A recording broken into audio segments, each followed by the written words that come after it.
National council member, అదేవిధంగా Telangana state vice president Yedunuthala Srinivasarao గారితో ఉన్నాం. సార్ చెప్పండి, ఏం జరుగుతుంది ఖమ్మంలో, ఏం జరుగుతుంది దేశంలో, ఏం జరుగుతుంది పార్లమెంట్ ఎన్నికల్లో? ఈనాడు తెలంగాణ రాష్ట్రంలో ప్రతి ఒక్క ఓటర్ కూడా తన ఓటర్ చైతన్యాన్ని నిరూపించుకోవటానికి అన్నట్టు వచ్చి పొద్దుటి నుంచే బార్లు తీరి ఓటింగ్ వేయటం కోసం నిలబడి ఉన్నారు. ప్రస్తుతం దేశం మొత్తం మీద కూడా మనం వివిధ ఛానల్స్ అవన్నీ చూస్తూ ఉంటే ఈసారి దేశ ప్రజలు మొత్తం కూడా చాలా కసిగా ఓట్లు వేయాలని చెప్పేసి, రాజ్యాంగ స్ఫూర్తిని నిలబెట్టాలని, రాజ్యాంగ పరిరక్షణ కోసం పాటుపడే పార్టీలకు ఓటు వేయాలని చెప్పేసి ఒక కాంక్షతో ముందుకొచ్చారు.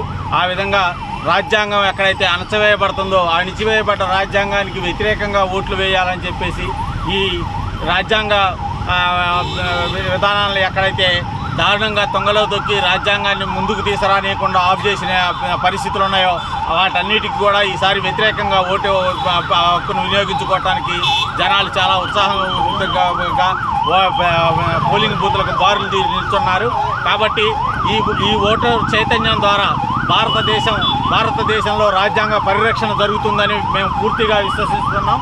ఈ రాజ్యాంగ పరిరక్షణకు ప్రతి ఒక్కళ్ళు నడుం కట్టాలని, సాయంత్రం 6 గంటల దాకా పోలింగ్ టైం ఉంది కాబట్టి ఈ టైంలో మొత్తం జనాలందరూ కూడా ఖచ్చితంగా వారి ఓటు హక్కును వినియోగించుకోవాలని, వారి ఓటు హక్కు ద్వారా ఈ దేశ భవిష్యత్తుని ఈ జనాల భవిష్యత్తుని నిర్ణయించుతారని చెప్పేసి మేము కూడా ప్రగాఢ విశ్వాసంతో ఉన్నాం.